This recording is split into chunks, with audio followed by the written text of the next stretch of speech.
Bentornati amici legosi. Come già annunciato nella mia ultima live, siamo pronti per questa nuova recensione del mio ultimo set montato. Stiamo appunto parlando dell'ultimo set Ideas di Mamma Lego, il 21332, composto da ben 2585 pezzi ed è il set numero 40 in ordine progressivo. Come potete vedere qui di fianco, oltre al mappamondo, abbiamo anche la morte nera. Vi starete chiedendo il perché. Non vi preoccupate, lo vedremo meglio più avanti in merito alle mie conclusioni finali. Prima di parlare nello specifico del set, volevo un attimino soffermarmi sulle istruzioni, che secondo me sono state l'unico punto debole di queste Ideas. Anzitutto, come già detto nelle live precedenti e troverete il link in descrizione, non riesco proprio a capire perché Lego ha fatto un enorme passo indietro per quanto riguarda lo sfondo delle proprie istruzioni. Sono rimasto veramente scioccato nel vedere lo sfondo grigio di questo libretto, che secondo me, come prima cosa, dà molto fastidio alla vista e come secondo non rende bene visibile tutti i vari passaggi dell'assemblaggio dei brick. Per non parlare poi di come sono strutturati i vari passaggi progressivi nel momento in cui si va a costruire il globo stesso, che secondo me non sono molto chiari. Detto ciò, passiamo ora alla build vera e propria. La prima cosa che siamo andati a costruire è stato il basamento, che devo dire mi dà veramente una sensazione di robustezza e solidità. Sotto la base sono stati inseriti anche dei gommini che non sono altro che ruote per evitare appunto lo scivolamento dello stesso sulle superfici lisce, e devo dire che è stata proprio una bellissima idea. Inoltre mi piace tantissimo il fatto che il basamento non è stato ricoperto esclusivamente di round corner, quindi non è completamente liscio, ma presenta una parte in rilievo nera che secondo me rende il tutto veramente bello.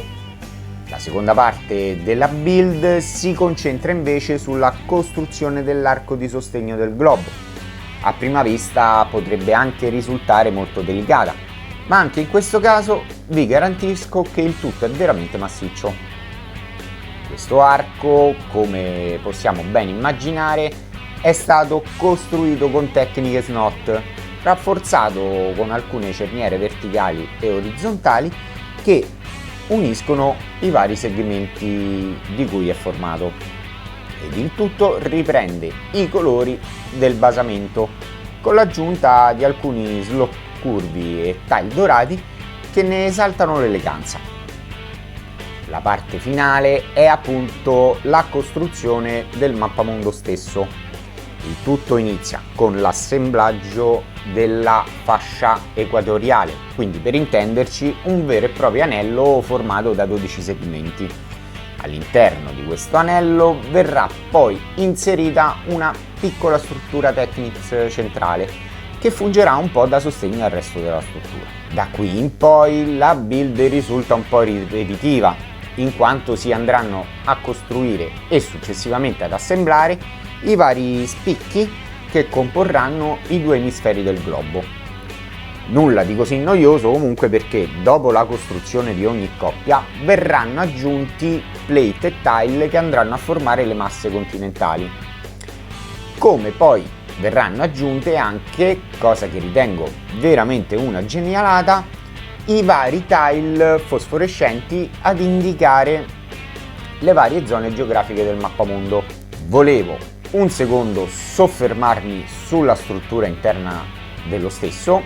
Infatti, osservando bene da vicino, si può notare come l'intera struttura risulti veramente molto leggera e priva di enormi rinforzi per gestirne il carico. Ciò mi fa dedurre come questo sistema costruttivo si adatti molto bene a strutture molto simili, come appunto potrebbe essere magari una nuova morte nera. Ed ecco svelato il perché del piccolo raffronto.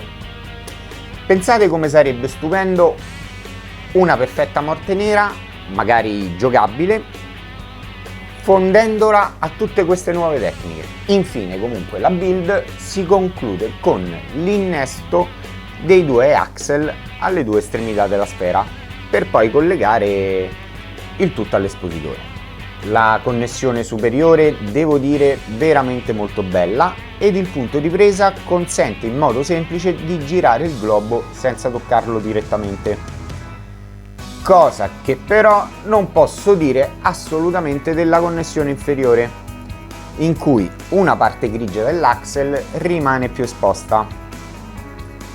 All'inizio pensavo a un mio errore, ma riguardando bene poi le istruzioni ma soprattutto le immagini del box ho notato che effettivamente la build riportava l'immagine della parte dell'axle esposta, creando poi un problema sicuramente di stabilità del set. Problema tranquillamente che potete risolvere in quanto nella confezione troverete come pezzi in esubero due boccolette Technics che potrete aggiungere tranquillamente per coprirne il divario. Detto tra noi, visto tutte le problematiche che ho riscontrato con le istruzioni, credo sia stato proprio un'omissione del passaggio nel libretto e di conseguenza un errore di stampa delle grafiche di tutto il set. Per concludere, il set è veramente eccezionale e mi è piaciuto sotto ogni punto di vista. Sembra veramente di tenere in mano un vero mappamondo.